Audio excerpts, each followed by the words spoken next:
Sir, আমি আপনাকেই phone করতে যাচ্ছিলাম। তোমার আর কতক্ষণ লাগবে? আপনি এটা ধরে নিতে পারেন গন্তব্যে আমরা পৌঁছে গেছি। বলছো লোকের কাছাকাছি দেখতে পাচ্ছ? হ্যাঁ, দেখতে পাচ্ছি তো। Tendering and estimating department.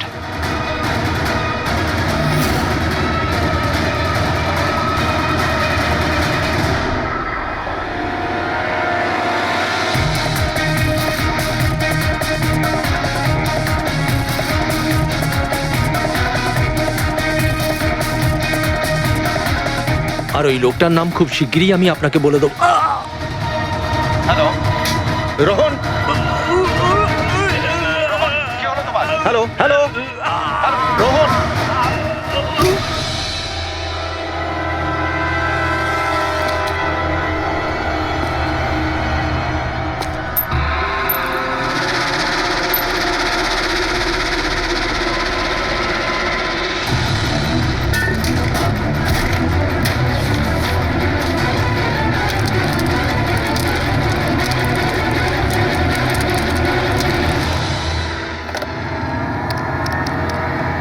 Hello, police station.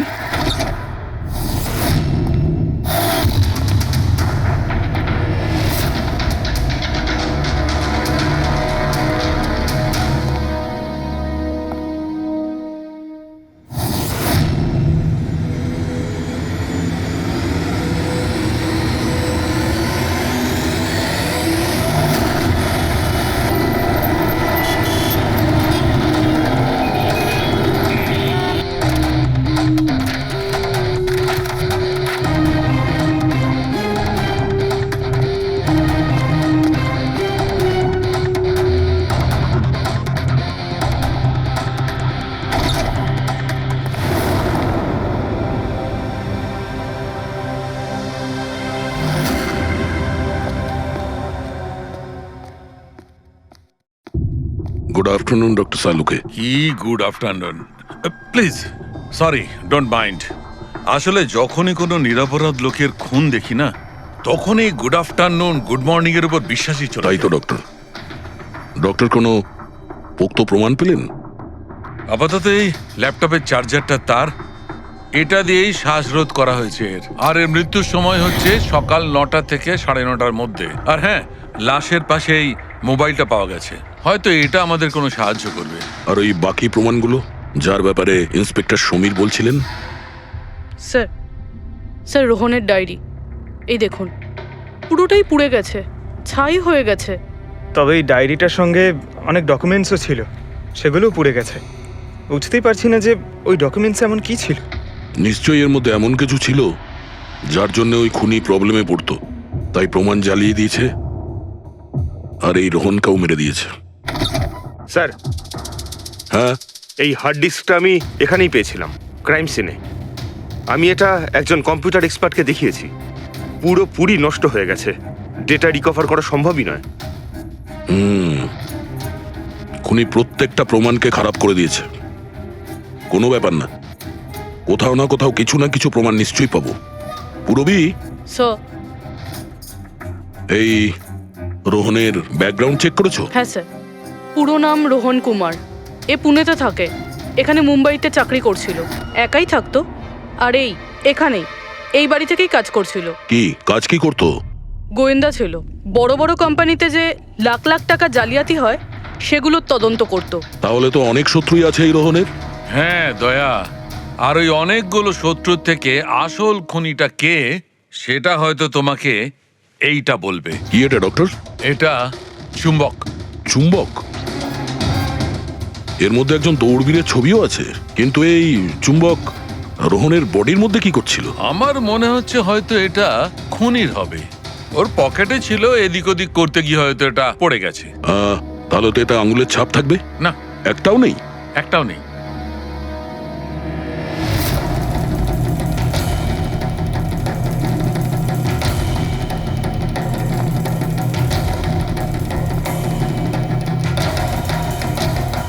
খুনি মনে হয় এখান থেকে এসছে। পুরবি, স্যার। এই রোহন এই মুহূর্তে কার জন্য কাজ করছিল? স্যার, ডিএনডি বিল্ডকম লিমিটেডের জন্য। BND Buildcom limited?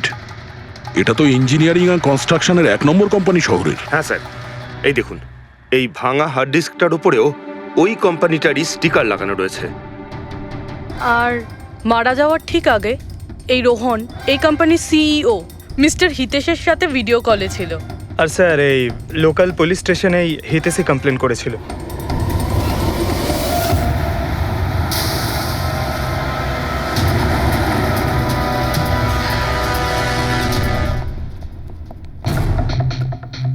এটা কি এত বড় অফিসে শুধুমাত্র একজনই লোক ছিল নাকি? মনে হচ্ছে স্যার ইন্ডিয়ার ম্যাচ দেখার জন্য সবাই বাড়ি চলে গেছে। আচ্ছা, আজকে ইন্ডিয়ার ম্যাচ আছে? স্কোরটা কি হলো? কোহলি সেঞ্চুরি করতে যাচ্ছে। কি বলছেন স্যার? আপনি কি করে জানলেন? বাইরে ওয়াচম্যান কমেন্ট্রি শুনছিল। ও। ইনভেস্টিগেশন করতে এসেছি, চোখ কান খোলা রাখতে হবে। স্যার, হিতেশের cabin. Mister Hitesh, hi, CID. Please বসুন। আমি আপনাদেরই অপেক্ষায় ছিলাম। শুরু থেকে বলুন সবকিছু। 6 মাস আগে আমি রোহনকে কাজে রাখি। গত 5 বছর ধরে আমাদের কোম্পানিতে যে লোকসান হচ্ছে তা আগে কখনো হয়নি। কি ধরনের ক্ষতি? লোকসানের লিস্ট তো বলে শেষ করা যাবে না। যে টেন্ডারগুলো আমাদের কোম্পানির পাওয়া উচিত ছিল সেগুলো হাত থেকে বেরিয়ে যাচ্ছিল। এই দেখুন, 1100 কোটির রিফাইন্ডিং কন্ট্রাক্ট, 37 কোটির রেলওয়ে কন্ট্রাক্ট, আর 800 কোটির পাওয়ার ট্রান্সমিশন কন্ট্রাক্ট। এটাও তো হতে পারে যে যে সমস্ত কোম্পানি এই কন্ট্রাক্টটা পেয়েছে ওরা আপনার থেকে কম কোট দিয়েছে। সেটাই তো আমি বলতে চাইছি স্যার। যদি অন্য অন্য কোম্পানি এই টেন্ডার পেত তাহলে ব্যাপারটা অন্য ছিল, কিন্তু এই সমস্ত কন্ট্রাক্ট একটা মাত্র কোম্পানিই পেয়েছে। আর সবচেয়ে বড় কথা হলো তাদের অ্যামাউন্ট আমাদের দেওয়া অ্যামাউন্টের থেকে মাত্র 1000 টাকা কম। শুধুমাত্র 1000 টাকা কম? কোন কোম্পানি এটা? XPL infrastructure. XPL infrastructure. তাহলে আপনার মনে হচ্ছে যে আপনার কোম্পানিতে এমন কেউ বেইমান আছে যে স্যালারি আপনার থেকে নেয় কিন্তু কাজ এক্সপিএল এর জন্য করে? 100% কেউ না কেউ তো অবশ্যই আছে। আর রোহন ওই লোকটার খুব কাছাকাছি পৌঁছে গিয়েছিল। ওর লাস্ট ফোন কলে আমায় এটাও বলেছিল যে সেই বেইমান এস্টিমেটিং অ্যান্ড টেন্ডিং ডিপার্টমেন্টের লোক। আচ্ছা, এই ক্রাইম সিন থেকে আমরা এই ড্যামেজড হার্ড ডিস্কটা পেয়েছি। কি আছে এর ভেতরে? স্যার, এটা আমাদের কোম্পানির গত 5 বছরের CCTV footage, call logs, emails, আমাদের কোম্পানিতে কত এমপ্লয়িজ আছে, সমস্ত ইনফরমেশন এতে ছিল। তাহলে এর কপি নিশ্চয়ই আছে আপনার কাছে? আগে হ্যাঁ আছে। আমরা ওটা আমাদের সঙ্গে নিয়ে যাব। শিওর।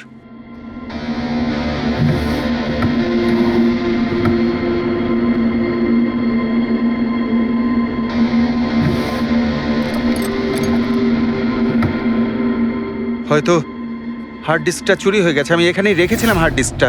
কি? আপনার কেবিনের ভেতর থেকে কোনো জিনিস কি করে চুরি হয়? হয়তো আমার অনুপস্থিতিতে কেউ এসেছিল আর এখান থেকে। কিন্তু আপনার অফিসে সিসিটিভি ক্যামেরা লাগানো নেই কেন? কখনো দরকারই পড়েনি স্যার। প্রয়োজন বলে আসে না, এখন পড়লো তো প্রয়োজন। Sorry sir. আর হ্যাঁ মিস্টার হিতেশ, আপনার কোম্পানিতে যত এস্টিমেটিং আর টেন্ডারিং ডিপার্টমেন্ট আছে, যত লোক আছে, আমরা তাদের সঙ্গে কথা বলবো। স্যার, আজকে ওই ডিপার্টমেন্টের কোনো এমপ্লয়ি কাজে আসেনি। কেন? সবাইকে ছুটিতে গেছে? আসলে ওরা প্রত্যেকেই ম্যারাথন রেসে পার্টিসিপেট করতে গেছে, যেটা সকাল 7টা থেকে 11টার মধ্যে হবে। কি? সবাই ওই ম্যারাথন রেসে দৌড়তে গেছে? হঠাৎ করে সবাই এরকম রানার হওয়ার স্বপ্ন দেখছে কেন? আসলে আমাদের কোম্পানি এই ম্যারাথন রেসটা স্পন্সর করছে, তাই আমাদের এমপ্লয়ীদের এটা বাধ্যতামূলক ছিল ওখানে পার্টিসিপেট করা। শুধু তারাই পারবে না যাদের হাঁটুতে বা অন্য কোনো সমস্যা আছে। তো আপনারও সমস্যা আছে হাঁটুতে? হ্যাঁ। আচ্ছা আচ্ছা, এই ডিপার্টমেন্টে কতজন কাজ করে? 10 জন। আর এই 10 জনই ম্যারাথন রেসে গেছে? হ্যাঁ স্যার, যদি কেউ না যেত আমি অবশ্যই জানতে পারতাম স্যার। স্যার, হুম, যদি পুরো ডিপার্টমেন্টের সবাই ম্যারাথনে দৌড়চ্ছিল যখন রোহনের খুন হয়েছিল, তাহলে খুনটা করলো কে? হতে পারে ওই কন্ট্রাক্ট কিলার। 1 মিনিট। মিস্টার হিতেশ, আপনার কাছে এই ম্যারাথন রেসের কোনো ব্রোশিয়া, কোনো লেটার আছে? ইয়েস স্যার, আমি আনছি। কি হলো স্যার? চুম্বকে ওই দৌড়ানোর লোকটা, ম্যারাথন রেস, এক্ষুনি জানতে পারবো। এই নিন sir. Thank you. You are welcome sir. দেখেছো, এটাই হলো ওই চুম্বকের রহস্য। যেটা ক্রাইম সিনে পাওয়া গেছে সেটা ম্যারাথন রেসে। মানে স্যার, ও ম্যারাথন রেসে দৌড়চ্ছিল, রোহনকে খুন করার জন্য ওর রেস ছেড়ে দিয়ে ওর বাড়ি চলে যায়। মনে তো হচ্ছে এইরকমই। স্যার, এই বিপ ম্যাগনেট জার্সির ওপর লাগানো হয়। সঞ্জু স্যারকে একটু বুঝিয়ে দাও। দেখুন স্যার, এই ম্যাগনেটটাকে এখানে এইভাবে লাগিয়ে দিতে হবে। সেম এরকমই আরেকটা নেওয়ার পরে জার্সির ভেতর থেকে আমরা নিয়ে নেব, আর এটাকে আমরা এইভাবে লাগিয়ে দেবো। সেম আরেকটা এইভাবে নিয়ে এটাকে নিয়ে আমরা এইভাবে লাগিয়ে দেবো, আর এটা এইভাবে লক হয়ে যায়। আগে আমরা সেফটি পিন ইউজ করতাম, কিন্তু দু একবার রানার্সদের চোট লেগেছিল, তাই আমরা এই ম্যাগনেট টেকনিকটার ব্যবহার করছি। এই ম্যাগনেট আর রেসিং হুইপ আপনি সব প্রতিযোগীকেই দিয়েছিলেন? ইয়েস স্যার, সবাইকে জানিয়ে দেওয়া হয়েছিল, বলাও হয়েছিল রেস শেষ হয়ে যাওয়ার পরে সব ম্যাগনেটগুলোকে ফেরত দিয়ে দিতে। তাহলে কারা কারা এই ম্যাগনেট ফিরিয়ে দেয়নি? স্যার, অনেকেই দেয়নি, কেউ ফেলে দিয়েছিল, কেউ বা হারিয়ে ফেলেছিল, আর এক একজনের দায়িত্বও ছিল না যে জিনিসটাকে ফেরত দিতে হবে। একটা কথা তো শিওর, কেউ রেস মাঝপথে ছেড়ে দিয়েছিল, গিয়ে খুন করে আবার ফিরে এসেছে। কিন্তু স্যার, রেস তো অনেক লোকেই মাঝখানেই ছেড়ে দিয়েছিল, কিন্তু এটা কি করে জানা যাবে যে তাদের মধ্যে রোহনকে কে মেরেছে? ওই 10 জনের মধ্যেই কেউ হবে যারা ক্যান্টিন ডিপার্টমেন্ট আর এস্টিমেটিং ডিপার্টমেন্টে কাজ করছিল। কিন্তু স্যার, ওই 10 জনের মধ্যে রেস মাঝপথে কে ছেড়ে দিয়েছিল এটা কিভাবে জানতে পারবো? জানা যেতে পারে স্যার। কি করে? স্যার, আমরা প্রত্যেকটা প্রতিযোগীর মাথায় গোপ্রো ক্যামেরা লাগিয়েছিলাম, আর সেটা থেকে জানা যেতে পারে কে মাঝপথে ছেড়ে দিয়েছিল। ওয়ান্ডারফুল।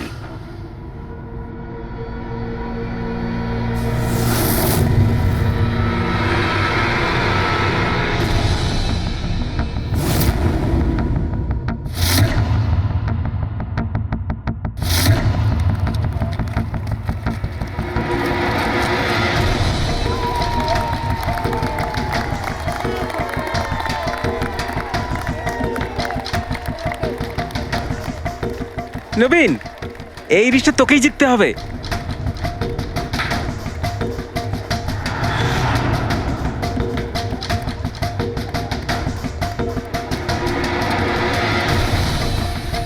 রান।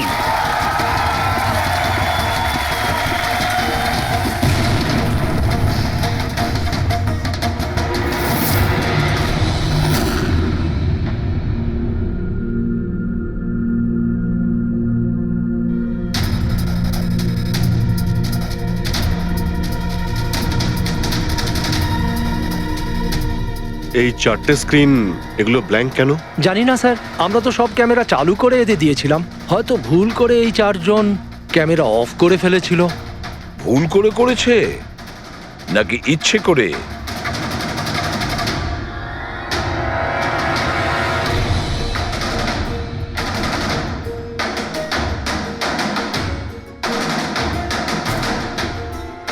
এদের মোটিভটা কি বুঝে উঠতে পারছি না। এরা কি করতে চাইছিল? কি কুনাল, একটা ক্যামেরা ভাঙা, একটা ক্যামেরায় মাটি লেগে আছে, এই 4টে ক্যামেরা ব্ল্যাঙ্ক, সেটা কেন? জানি না স্যার। ওইসব জানি নাটা নিয়ে বললে হবে না। এই সব কটা ক্যামেরা 10-এ 10 আমার চাই। স্যার, এই 3টে ক্যামেরা একদম ঠিক ছিল স্যার।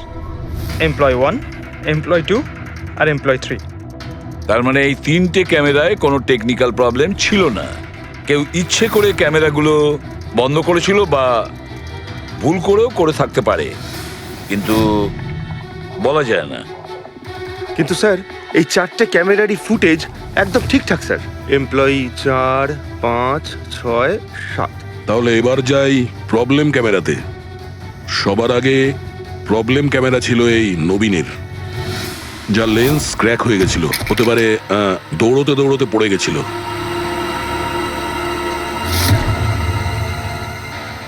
হ্যাঁ, আর স্যার, দ্বিতীয় প্রবলেমের ক্যামেরা, মুক্তিরটা, যে রেসের মাঝখানে দাঁড়িয়ে নিজের জুতোর ফিতে বাজছিল।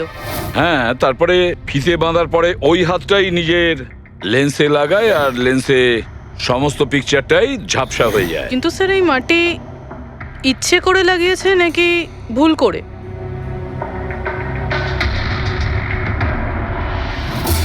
আরে 10টা লোকের তো 10টা গোপ্রো ক্যামেরা থাকা উচিত, এখানে তো দেখছি 9টা। গৌরবের ক্যামেরাটা কি হলো, সেটা কোথায়? স্যার ওই ক্যামেরাটা হারিয়ে গেছে, গৌরব ওটা ফেরত দেয়নি। তাহলে স্যার এই গৌরবই খুনি, ওকে ধরে ফেলা উচিত। না পঙ্কজ, এইভাবে হয় না। হতে পারে গৌরব ক্যামেরাটা ফেরত দিতে ভুলে গেছে। আমাদের এটা ভাবতে হবে যে খুনি এই সময়টাই কেন বেছে নিল ম্যারাথন রেসের টাইমে খুন করার জন্য। ও তো চাইলে যে কোনো সময় খুন করতে পারতো, যে কোনো জায়গায় পারতো। হ্যাঁ, অ্যালিবাইয়ের জন্য স্যার, যাতে ধরা পড়লে খুনি বলতে পারে যে রোহনকে খুনের সময় ও তো ম্যারাথনে পার্টিসিপেট করেছিল। হ্যাঁ, সেই জন্য ও রেসেও পার্টিসিপেট করেছিল আর রেস কমপ্লিট করেছিল। তার মানে স্যার রেসকে মাঝখান থেকে ছেড়ে ও চলে গেছিল, তারপরে গিয়ে খুন করলো, আর খুন করার পরে এসে রেস আবার শেষ করলো। এক্স্যাক্টলি। কিন্তু স্যার এই ফুটেজ থেকে কিভাবে জানতে পারবো কে রেস ছেড়ে চলে গেছে, খুন করেছে, আবার রেস জয়েন করেছে? স্যার এই ব্যাপারটা আপনি টাইমিং চিপ থেকে জানতে পারবেন। টাইমিং চিপটা আবার কি? আজকাল ম্যারাথন রেসে বিজেতা কে জানার জন্য RFIDর ব্যবহার করা হয়। RFID মানে রেডিও ফ্রিকোয়েন্সি আইডেন্টিফিকেশন। আগে হ্যাঁ, ও, এই টেকনিক থেকে একটা জিনিস জানা যেতে পারে যে একজন রানারের প্রত্যেকটা ল্যাব কমপ্লিট করতে কত সময় লেগেছে। RFID, radio frequency identification. Sir এটাই হলো চিপ, আর এটা রেসের ম্যাট, আর এটাই RFID টেকনিকে চলে। দেখুন স্যার। ও, তার মানে রেস শুরু হতেই যখন কোনো রানার এটা ক্রস করে তখন এর টাইমিংটা ওই মুহূর্তে শুরু হয়ে যায়। একদম স্যার, অফিসের কার্ডের মতন স্যার। ঠিক আছে, এটা তো বুঝতে পারলাম, কিন্তু এটা কি জানতে পারা যাবে যে কেউ রেস মাঝপথে ছেড়ে দেয় আর পরে আবার এসে জয়েন করে? এরও উপায় আছে স্যার। স্যার এই ম্যারাথন রেস 31 কিলোমিটারের হয়। এতে 4টে ভাগ, প্রথমটা 5, দ্বিতীয়টা 10, তৃতীয় 15, চতুর্থ 20। চতুর্থ পর্যায় থেকে ফিনিশিং লাইনের দূরত্ব কম করে 1 কিলোমিটার স্যার। তার মানে সব মিলিয়ে 6টা প্যাড, স্টার্টিং লাইনের প্রথম প্যাড আর ফিনিশিং লাইনের 6 নম্বর প্যাড, মাঝখানে 4টে থাকছে, 4টে ধাপ, 4টে প্যাড। যখন কোনো প্রতিযোগীর পা ওই প্যাডের মধ্যে পড়ে তখন আমরা বুঝতে পারি ওই রানার কত টাইমটা নিয়েছে। তাহলে কে রেস মাঝপথে ছেড়েছিল আর কে ছেড়ে যায়নি এটা জানা গেলে এটাও জানা যাবে যে একটা ধাপ থেকে আরেকটা ধাপে যাওয়ার সময় কোন রানারের সব থেকে বেশি সময় লেগেছিল। সবকটারই টাইমিংটা চেক করতে হবে। জানা তো যাবে সে কে যে মাঝপথে রেস ছেড়ে আবার জয়েন করেছে। পুরবি,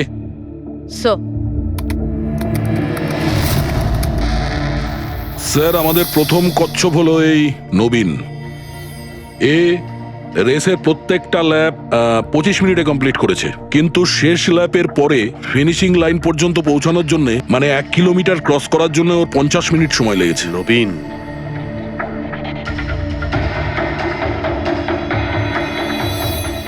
আর স্যার এই মুক্তি, এর টাইম তো রেকর্ডই হয়নি।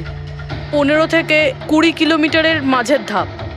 তাহলে এ হলো দ্বিতীয় সাসপেক্ট।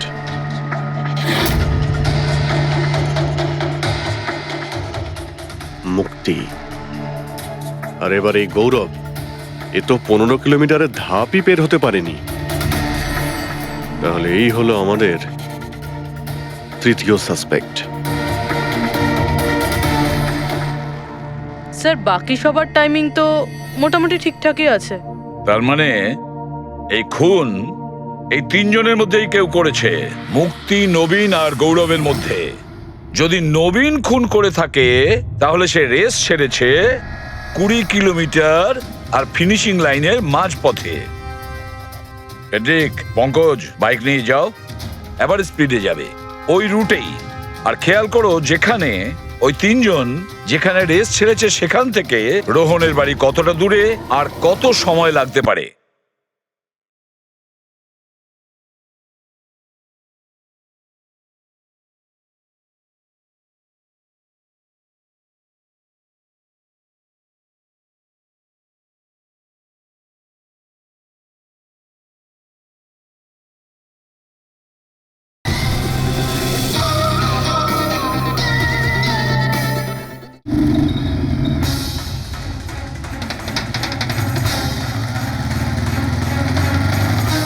15 কিলোমিটারের মার্ক থেকে আসছি স্যার। এটা 10 কিলোমিটার। হ্যাঁ, মুক্তি বোধহয় এখানেই কোথাও দাঁড়িয়েছিল, 10 আর 15 কিলোমিটারের মার্কের মাঝখানে। এই আমি স্টপ ওয়াচটা অন করলাম আর আমি চললাম রোহনের বাড়ি। থাম পঙ্কজ, এই রাস্তাটা দিয়ে। এই রাস্তা দিয়ে? হ্যাঁ, এই রাস্তাটা। চলুন। আরে আস্তে চালা না। হ্যাঁ।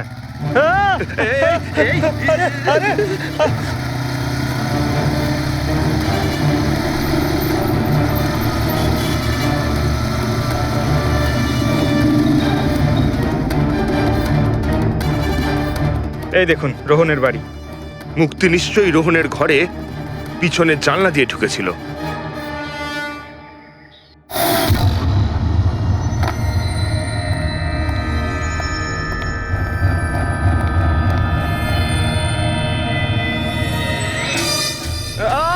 আরে অ্যাক্টিং করতে বলেছিলাম। থাম।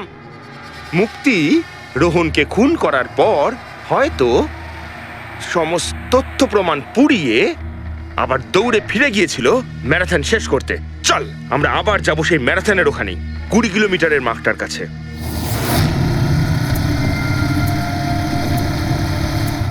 স্টপ ওয়াচে টাইম দেখে নিন স্যার। 26 মিনিট।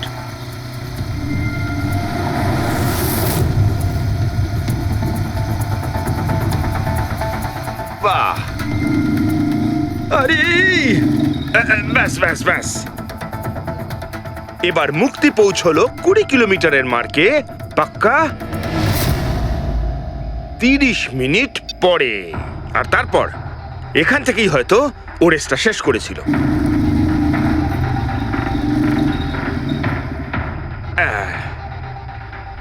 এবার শোন, গৌরব যদি খুন করে থাকে তাহলে ও রেসটা এখানেই ছেড়েছিল, 10 আর 15 কিলোমিটার মার্কের মাঝামাঝি।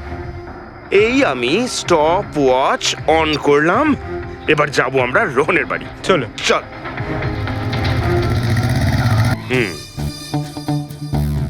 হ্যাঁ, একদম পুরো বিশ্বাস আছে আমার।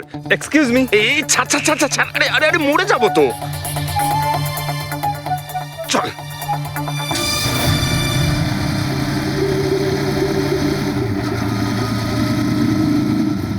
ব্যাস। একটু দাঁড়ান, আমি বুঝতে পেরেছি। আমি বলছি, এই গৌরব রোহনের বাড়ি থেকে 15 থেকে 20 কিলোমিটার দূরে রেসে আবার জয়েন করেছিল, তাই না? শাবাশ। হ্যাঁ। আমার সাথে থেকে থেকে তোরও তো বুদ্ধি খুলে গেছে। আর এই সব কিছু করতে গৌরবের টাইম লেগেছিল পুরো 27 মিনিট। এবার দেখা যাক নবীনের কত লেগেছিল। এবার যদি নবীন খুন করে থাকে তাহলে ও নিশ্চয়ই এখান থেকে গেছিল, যেখানে ও পড়ে গেছিল। এই আমি স্টপ ওয়াচ অন করলাম। এবার যাওয়া যাক রোহনের বাড়ি। চল। চলুন স্যার। ওকে পঙ্কজ, 3 জন রোহনের সাথে এরকমই কিছু করেছিল। ব্যাস। রোহনকে খুন করে নবীন এইখানে এসে পৌঁছেছিল ফিনিশিং লাইনের সামনে, যেখানে ও ক্যামেরাটা দ্বিতীয়বারের জন্য সরিয়েছিল। আর এই সব কিছু করতে ওর লেগেছিল হয়তো 48 মিনিট। স্যার, হ্যাঁ জানতে পেরেছি 3 জনের কত সময় লেগেছিল। আচ্ছা, তাহলে বলো মুক্তির কত সময় লেগেছিল? মুক্তির লেগেছিল 30 মিনিট। আর টাইমিং চিপ অনুযায়ী 39 মিনিট লেট ছিল। আর গৌরব? গৌরবের 27 মিনিট। আরও ম্যারাথন রেস থেকে নিখোঁজ ছিল 24 মিনিটের জন্য। নবীনের লেগেছিল 48 মিনিট রোহনের বাড়ি গিয়ে ওকে খুন করে ফিরে আসতে। আর টাইমিং চিপ অনুযায়ী এই নবীন 50 মিনিট লেট ছিল। হ্যাঁ, আমাদের খুনি এই 3 জনের মধ্যেই কেউ হবে, নবীন, গৌরব আর মুক্তির মধ্যে। মিস্টার নবীন, একটা কথা বলুন। এই রেসে আপনি প্রত্যেকটা ল্যাপ 25 মিনিটে কমপ্লিট করেছেন, কিন্তু ফিনিশিং লাইনের আগে ওই 1 কিলোমিটার যেতে আপনার 50 মিনিট সময় লেগেছিল। কেন? স্যার, ওই 20 কিলোমিটার পুরো করার পর আমি নিচে পড়ে গেছিলাম। আর স্যার, ওই আমার পায়ে চোট লেগেছিল আর ক্যামেরাটাও ভেঙে যায়। স্যার, লাস্টের 1 কিলোমিটার আমি কতটা কষ্টে পুরো করেছি স্যার আমিই জানি সেটা। এই আঘাতটা কোথায় লেগেছে আপনার? স্যার, এইখানে দেখুন স্যার। পট্টিটা খোলো।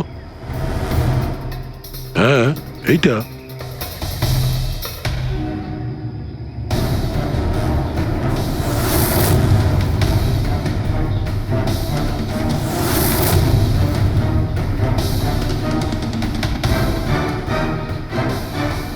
স্যার এবার আপনার বিশ্বাস হয়েছে যে আমি কোনো দোষ করিনি? নির্দোষ যদি হও এত ঘাবড়ে যাচ্ছ কেন? ঘাম হচ্ছে, অনেকটা নার্ভাস লাগছো তুমি, হ্যাঁ? মাটি কেন লাগিয়েছিলে ক্যামেরাতে? জানি না, ভুল করে লেগে গিয়েছিল। ভুল করে? 15 থেকে 20 কিলোমিটার ধাপও ভুল করে ছেড়ে দিয়েছিলে নাকি? আমি তো কোনো ধাপই ছাড়িনি, সমস্ত ধাপই পুরো করেছি।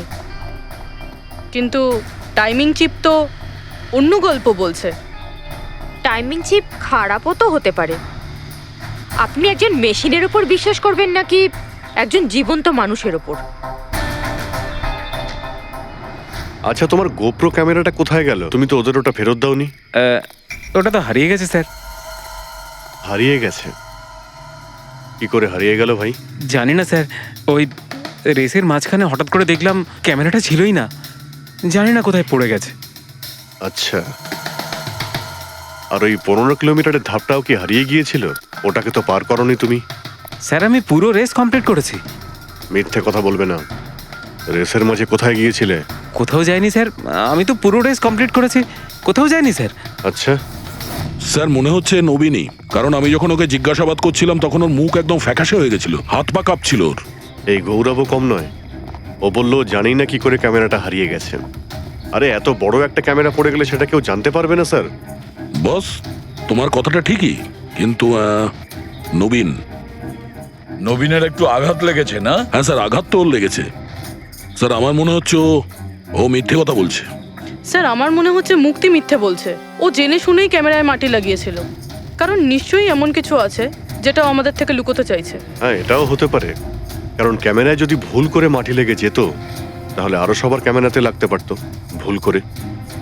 গোলমাল আছে, এই তিনজনের মধ্যে কোনো না কোনো গোলমাল তো নিশ্চয়ই আছে। খুনি এই তিনজনের মধ্যেই কেউ একজন। নবীন, আমাকে ওই জায়গাটা দেখাও যেখানে তুমি এক্স্যাক্টলি পড়েছিলে। কিভাবে পড়েছিলে? আসুন স্যার। কিন্তু স্যার আমার পায়ে খুব ব্যথা আছে, আপনি একটু সাহায্য হ্যাঁ, করবেন হ্যাঁ, আমাকে? নিশ্চয়ই নিশ্চয়ই, এসো।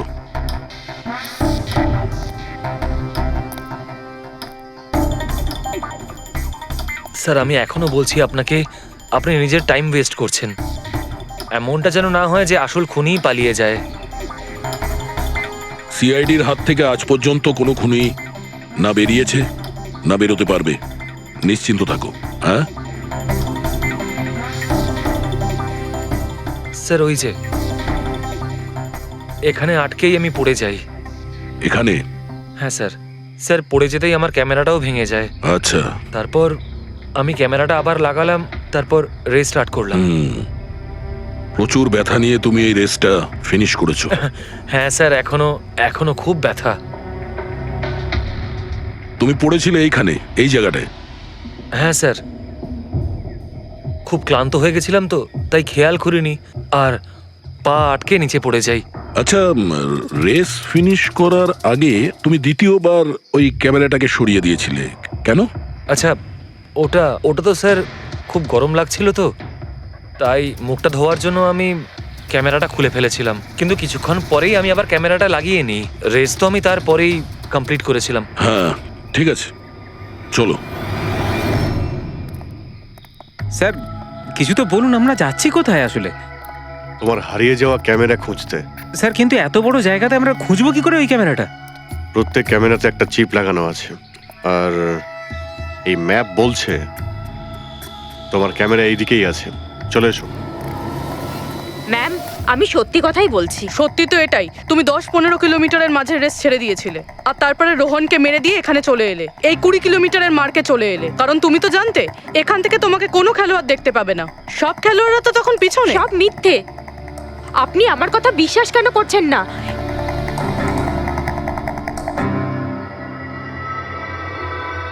কি কি খুঁজছো? আমি কিছুতে না। কিছু আছে ওখানে? না, কিছু না। আচ্ছা, ওই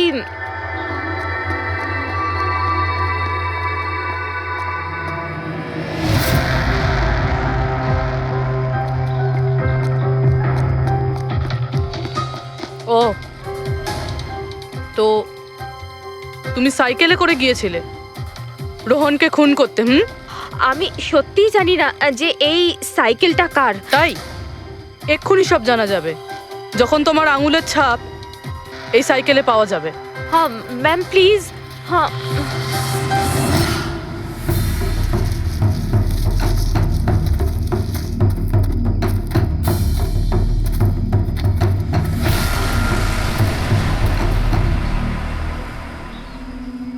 এই হলো ক্যামেরা। এটাকে পুরো ভেঙে ফেলেছো? হ্যাঁ, আমি ভাঙিনি স্যার। দুটো ক্যামেরা।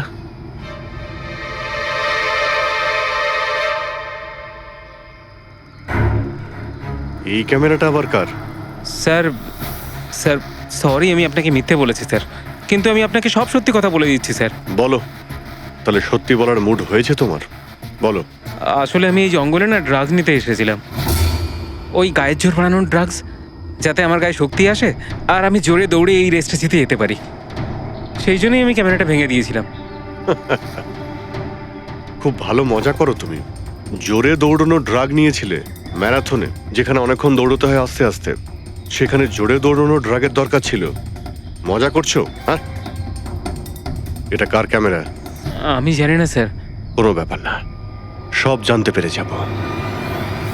আমি অপরাধ করেছি, কিন্তু ওটা নয় যেটা আপনি ভাবছেন। আমি রোহনকে মারিনি। আমার দোষ শুধু এটুকুই যে আমি রেসটা জেতার জন্য একটু চালাকি করেছিলাম। বুঝলাম না কি করেছো তুমি? আমি জানতাম না যে টাইমিং চিপ প্রত্যেক ধাপে রানারের টাইম নোট করবে। আমি ভেবেছিলাম শুধু রেসের প্রথমে আর শেষে টাইম ক্যালকুলেট হবে, আর তাই 10 কিলোমিটার পর্যন্ত এসে ক্যামেরায় মাটি লাগিয়ে দিয়েছিলাম আর ওখান থেকে সাইকেল নিয়েছিলাম।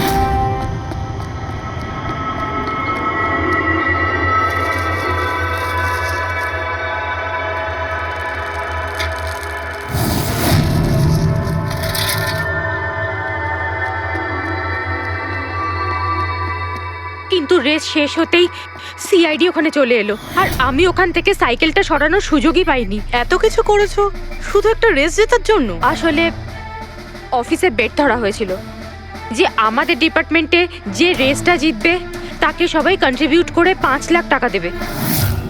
আমার টাকার খুব দরকার ছিল, তাই আমি। এটা দীপ্তির ক্যামেরা। এই দুটো ক্যামেরা তোমরা কেন ভেঙেছিলে? স্যার আসলে আমরা এই রেসে এসেছিলাম যাতে একে অপরের সাথে সময় কাটাতে পারি, কিন্তু তারপরে খেয়াল হলো যে আমাদের প্রেমের কথাবার্তা সব ওই গোপ্রোতে রেকর্ড হচ্ছে। স্যার কখন থেকে ফলো করছে।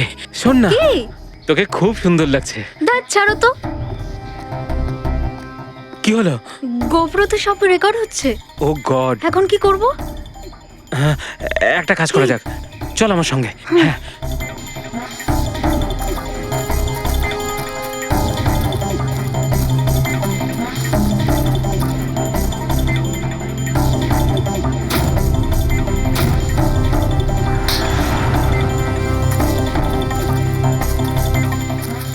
আরে তোমরা তো অদ্ভুত কাজ করেছো।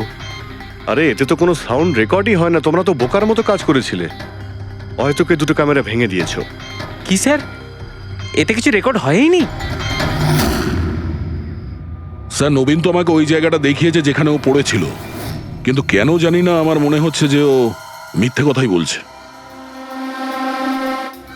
আরে মুক্তি? স্যার মুক্তি বলেছে যে ও সাইকেলের ব্যবহার করেছে রেস জেতার জন্য। স্যার হতে পারে ও মিথ্যে কথা বলছে আর রোহনকে খুন ওই করেছে। আর গৌরব আর দীপ্তি, ওদের লাভ স্টোরির কি হলো? কতটা সত্যি? হ্যাঁ, ওরা সত্যি কথাই বলছে। ফোন রেকর্ডে দেখাচ্ছে দীপ্তি আর গৌরব প্রতিদিন 3-4 ঘন্টা করে নিজেদের মধ্যে কথা বলতো। স্যার একটা কাজ করি, আমরা আবার ম্যারাথন রেসের ফিনিশিং ভিডিওটা দেখি।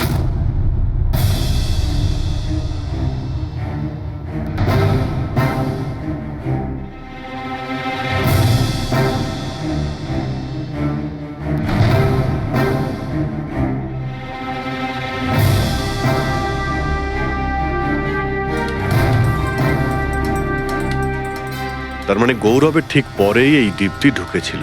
দুজন একসঙ্গেই ছিল। মনে হচ্ছে স্যার দুজনেই এই কাণ্ড করেছে। এক মিনিট অভিজিৎ, দয়া, এই ফুটেজটা দেখো। এই যে এই হলো সেই খুনি।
স্যার, আমাদের এখানে কেন ডাকা হয়েছে? খুনির নাম বলবার জন্য। স্যার, সত্যি খুনি ধরা পড়েছে? তাহলে তাহলে বলুন না স্যার, কে খুনি? আরে বলবো, একটু ধৈর্য ধরো। মুক্তি, 5 লাখ টাকার জন্য তুমি বেইমানি করেছো। 5 লাখ টাকার জন্য। আর গৌরব, তুমি তো তোমার ভালোবাসা লুকোনোর জন্য বেইমানি করেছো। আর নবীন, তুমি চলো, তোমাকে আবার দেখাচ্ছি, রেসের একটা পার্ট দেখাচ্ছি। খুব ভালো করে দেখো আর বলো কোথায় ভুল আছে, বলো।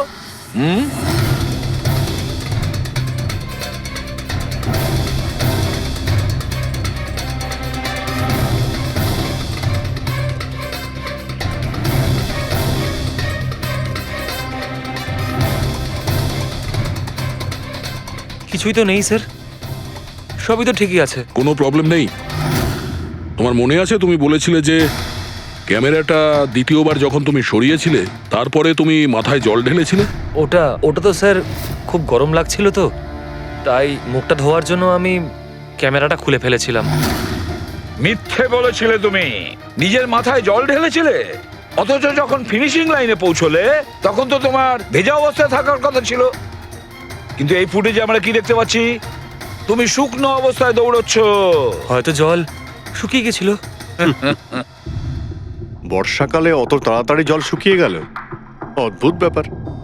তাহলে নবীন, তোমাকে আরো একটা ফুটেজ দেখাই, এই গল্পের শেষ অংশ। বলো, এটা দেখে তোমার কি মনে হচ্ছে?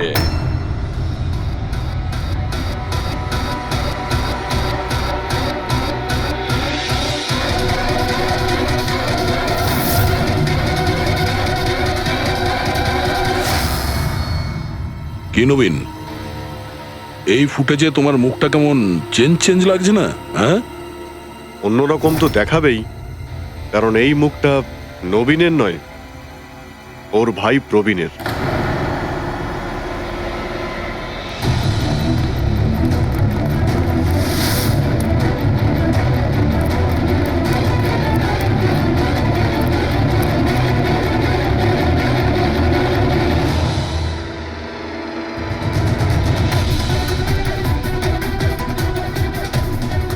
খুব বড় প্ল্যান বানিয়েছিলে তুমি, দারুণ মাথা খাটিয়েছিলে তুমি। প্রথমে 3টে এমপ্লয়ির ক্যামেরা বন্ধ করে দিয়েছিলে,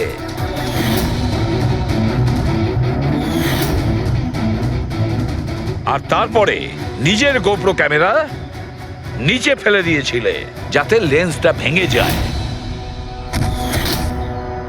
আর তারপর নবীন নিজের ক্যামেরাটাকে খুলে পরিয়ে দিল নিজের ভাইকে, মানে প্রবীণকে।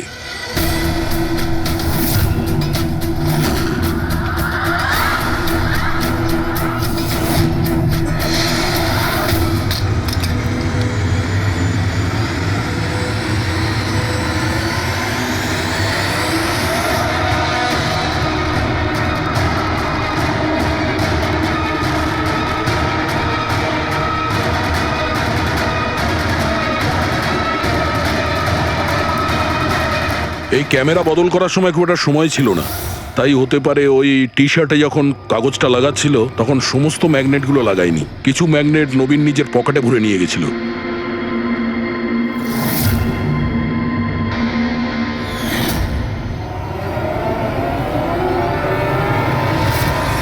নবীন রেস ছেড়ে বেরিয়ে যায় রেইনকোট পরে আর পৌঁছে যায় রোহনকে খুন করার জন্য।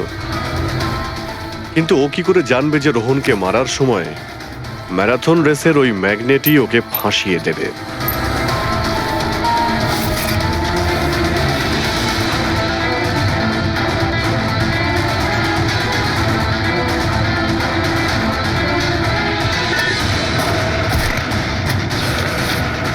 তারপর তুমি পুরো প্রমাণ নষ্ট করলে আর আবার এসে রেসে জয়েন করলে। ইচ্ছে করে নিজের পায়ে তুমি চোট লাগালে, যাতে আমরা বিশ্বাস করি যে আঘাতটা সত্যি। আর তারপরে তুমি রেসটা ফিনিশ করো। তাহলে বলো। হ্যাঁ স্যার, আমি খুন করেছি রোহনকে। একদম একদম পারফেক্ট প্ল্যান ছিল, কিন্তু আমি কি করে জানবো যে আপনারা আমার থেকেও অনেক বুদ্ধিমান? প্রত্যেক অপরাধী এই ভুলটাই করে, কারণ তার মনে হয় যে সে আইনের চোখে ফাঁকি দিয়ে দেবে। এবারে বলো, ওকে কেন খুন করলে? তাড়াতাড়ি বলো। বিএনডি বিল্ডকনে হওয়া প্রত্যেকটা গন্ডগোলের পেছনে আমিই ছিলাম। আমার জন্যই প্রত্যেকটা টেন্ডার কোম্পানির হাতছাড়া হলো। আর আমি যদি রোহনকে না মারতাম তাহলে ও আমার সমস্ত রহস্য খুলে দিত। তাই আমি... লজ্জা লাগার কথা তোমার। যে থালায় খেয়েছো ওই থালায় ফুটো করেছো। আর সেই পাপ লুকোনোর জন্য তুমি রোহনকে খুন করে দিয়েছো। আইন তোমাকে কঠোরতম শাস্তি দেবে। আশা করি ততদিনে ফাঁসির অর্ডার এসে যাবে। নিয়ে যাও এদের।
স্যার, আমি আপনাকেই ফোন করতে যাচ্ছিলাম।